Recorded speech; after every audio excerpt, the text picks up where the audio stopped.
Selamat pagi, salam sejahtera bagi kita semua. Pertama-tama, mari kita panjatkan syukur kepada Tuhan Yang Maha Esa atas berkat dan rahmat-Nya kita dapat berkumpul di rumah masing-masing. Terima kasih kepada Bapak dan Ibu dosen pembimbing yang sudah menyempatkan waktunya untuk menonton video ini. Perkenalkan, saya Benyamin Manuel Hasugian, Prodi S1 Desain Komunikasi Visual UNS, NIM C07160113. Pada kesempatan kali ini, saya akan mempresentasikan tugas akhir saya yang berjudul Perancangan Animasi Infografis tentang Bahaya Telepon Pintar bagi Anak-anak. Gadget terutama telepon pintar sudah bukan barang asing lagi saat ini. Penggunanya pun tidak terbatas hanya untuk orang dewasa dan remaja, melainkan sudah merambah hingga anak-anak. Salah satu penyebabnya dikarenakan orang tua yang sibuk bekerja dan kurang peka terhadap anak, sehingga anak cenderung diasuh oleh telepon pintarnya. Hal ini dapat menyebabkan anak jadi ketergantungan dengan telepon pintar. Ketergantungan dan intensitas yang berlebihan antara anak dan telepon pintar memiliki dampak negatif bagi kesehatan fisik dan mental.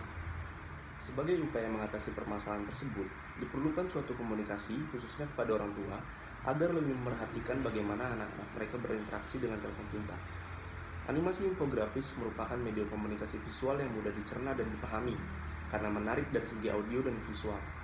Dari latar belakang tersebut, saya tertarik untuk membuat tugas akhir berjudul Perancangan Animasi Infografis tentang Bahaya Telepon Pintar bagi Anak-anak. Rumusan masalah dalam tugas akhir ini, yang pertama bagaimana merancang animasi infografis tentang bahaya telepon pintar bagi anak-anak. Yang kedua, bagaimana merancang media pendukung animasi infografis tentang bahaya telepon pintar bagi anak-anak tersebut.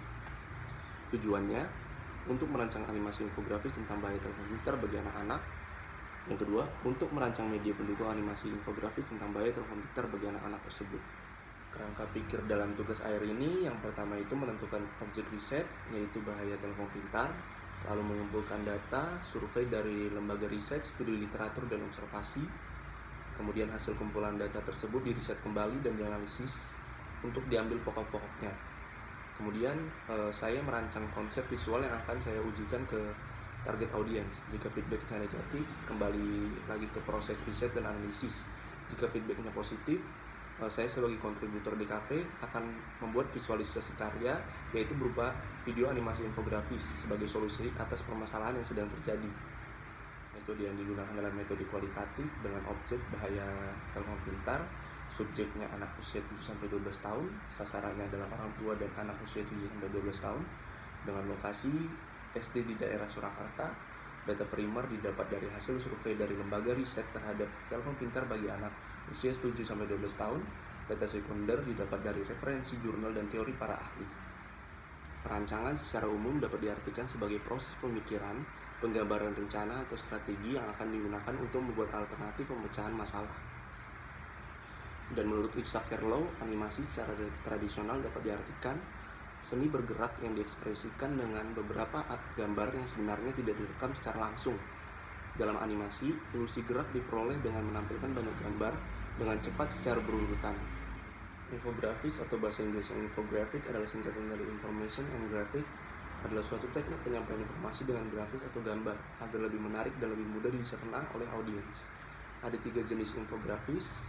Yang pertama, infografis statis yang disajikan dalam visual statis yang tidak bergerak tanpa konsep audio dan animasi bergerak. Audiens hanya dapat melihat dan membaca.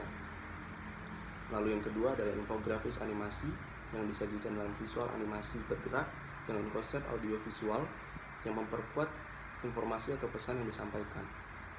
Lalu yang terakhir adalah infografis interaktif di mana pengguna dapat berinteraksi dengan mengklik dan mencari data tertentu melalui UI yang sudah didesain oleh programmer sesuai dengan kemampuan pengguna. Lalu ada telepon pintar. Menurut Shiraishi, adalah telepon genggam yang memiliki sistem operasi untuk masyarakat luas, di mana pengguna dapat dengan bebas menambah aplikasi, menambah fungsi-fungsi, atau mengubah sesuai keinginan pengguna. Dengan kata lain, telepon pintar merupakan komputer mini yang mempunyai kapabilitas sebuah telepon. Anak-anak menurut S.R. Haditono merupakan makhluk yang membutuhkan pemeliharaan, kasih sayang, dan tempat bagi perkembangannya. Oleh karena itu, anak-anak perlu diperhatikan secara sungguh-sungguh. Anak-anak dalam perancangan ini adalah usia SD atau yang menurut Kemenkes adalah usia 7-12 tahun. Perancangan animasi infografis ini didukung oleh Sahabat Keluarga atau Direktorat Pembinaan Pendidikan Keluarga, bagian dari Dijen PAUD dan Dikmas, Kemendikbud. yang bertugas melaksanakan penyiapan perumusan dan pelaksanaan kebijakan di bidang pembinaan pendidikan keluarga, beri binaan dari usia PAUD, SD, SMP, SMA atau SMK, hingga lintas usia atau umum. Berdasarkan hasil survei dari Childwise, ada sekitar 47% anak usia 5-10 tahun di Inggris yang menggunakan telepon pintar, atau naik 38% dari tahun sebelumnya, yaitu tahun 2018. Sedangkan di Indonesia, penggunaan telepon pintar ini masih dipengaruhi dengan berkembangnya teknologi informasi, terutama internet, yang sudah mencakup hingga ke berbagai wilayah di Indonesia. Asosiasi Penyelenggara Jasa Internet Indonesia atau APJI dalam laporan surveinya tahun 2018 mengungkap ada sekitar 25,2% anak usia 5-9 tahun yang sudah terpapar internet dan 66,2% anak usia 10-14 tahun yang sudah terpapar internet di Indonesia. Berikut adalah infografis survei APJI. Ada 2 video menjadi komparasi dari perancangan animasi infografis ini.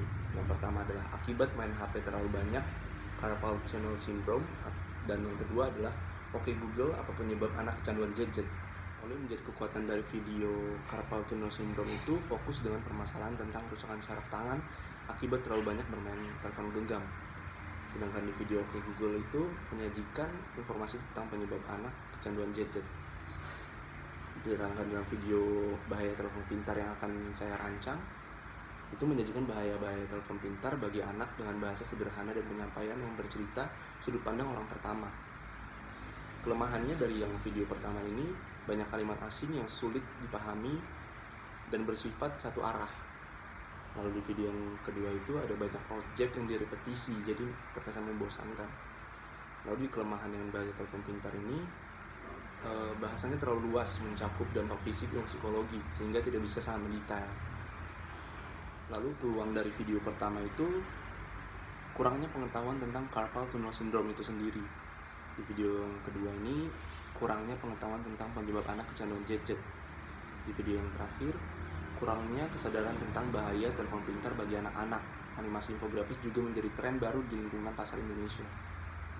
Lalu ancaman dari ketiga animasi ini sama, yaitu gadget, terutama telepon pintar, sudah seperti gaya hidup bagi target audiens. Setelah latar belakang dan rumusan masalah dirumuskan pada bab 1, saya sebagai kontributor DKV melakukan riset untuk mendapatkan data tentang bahaya telepon pintar dari hasil survei beberapa lembaga riset. Saya kemudian menentukan dan mendapatkan target audiens yang akan disasar melalui pertimbangan menurut tingkat urgensinya, yaitu anak SD usia 7-12 tahun yang sedang dalam golden age untuk menentukan jati dirinya ke depan. Pengumpulan data juga didapat dari sahabat keluarga selaku lembaga pendukung. Kemudian melakukan komparasi dengan beberapa lembaga untuk kemudian melakukan analisis SWOT. Analisis SWOT menghasilkan satu atau beberapa insight mengenai USP subjek perancangan. USP tersebut kemudian akan digunakan demi menentukan strategi kreatif, visual, dan media yang akan digunakan dalam proses perancangan media utama dan pendukung. Tujuan kreatif dalam perancangan ini adalah mengedukasi dan memberikan informasi kepada target audiens akan bahaya serta risiko yang terjadi jika anak terlalu banyak bermain telepon pintar. Isi pesannya adalah bahaya telepon pintar. Pendekatannya informatif dengan metode bercerita dari sudut pandang orang pertama. Gaya bahasa Indonesia sehari-hari cenderung santai agar mudah dipahami target audiens. Dan akan disertai tata suara, musik background, sound effects, dan voice over supaya membantu target audiens mencerna informasi. Segmentasi demografis target audiens dari perancangan ini adalah anak usia 7-12 tahun, berjenis kelamin laki-laki dan perempuan, dengan jenjang pendidikan sekolah dasar, semua agama, dan kelas sosial menengah sampai dengan atas. Segmentasi geografisnya adalah orang tua dan anak usia 7-12 tahun di seluruh Indonesia. Segmentasi psikografisnya, anak-anak usia 7-12 tahun yang kecanduan bermain telepon pintar. Diangkat dari banyaknya animasi infografis tentang bahaya telepon pintar yang disampaikan secara satu arah dari sudut pandang orang ketiga, membuat anak terasa seperti digurui. USP dari perancangan animasi infografis ini adalah penyampaian dengan sudut pandang orang pertama dengan bahasa yang sederhana, sehingga anak terasa seperti mendengarkan cerita teman sebayanya. Tidak hanya itu, animasi infografis ini juga didukung dengan visual dan audio menarik, sehingga anak betah menontonnya sampai akhir. Perancangan animasi infografis ini diposisikan sebagai animasi yang mampu mengedukasi anak dengan cara yang tidak membosankan. Anak seperti mendengar cerita dari temannya sendiri, sehingga mengajak anak untuk lebih mencintai diri sendiri dan menghargai kesehatan tubuhnya, baik fisik maupun mental. Perancangan ini menggunakan dua strategi visual, yaitu visual nonverbal dan visual verbal. Ilustrasi yang digunakan adalah ilustrasi dua dimensi dengan desain flat minimalis mengikuti perkembangan zaman. Warnanya pastel dan cerah agar menarik target audiens. Headline dari perancangan ini adalah bahaya telepon pintar. Subheadline-nya, anak pintar batasi telepon pintar.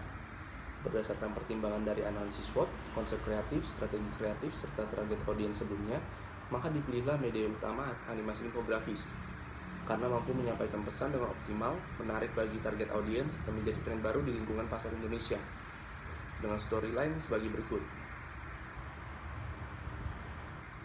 Ada 4 media pendukung dari perancangan ini. Yang pertama infografis, berisi poin-poin dari animasi infografis. Yang kedua X-banner, berisi headline dan subheadline. Yang ketiga buku saku, berisi rangkuman cerita dari animasi infografis yang disajikan dalam format buku cerita anak berukuran kecil, sehingga mudah dibawa dan disimpan. Yang keempat stiker, bentuknya bermacam-macam, menyesuaikan aset dan quote yang ada di dalamnya. Berikut prediksi biaya dari media utama, media pendukung, dan keseluruhan. Sekian presentasi dari perancangan tugas akhir saya. Mohon maaf jika ada salah kata. Terima kasih.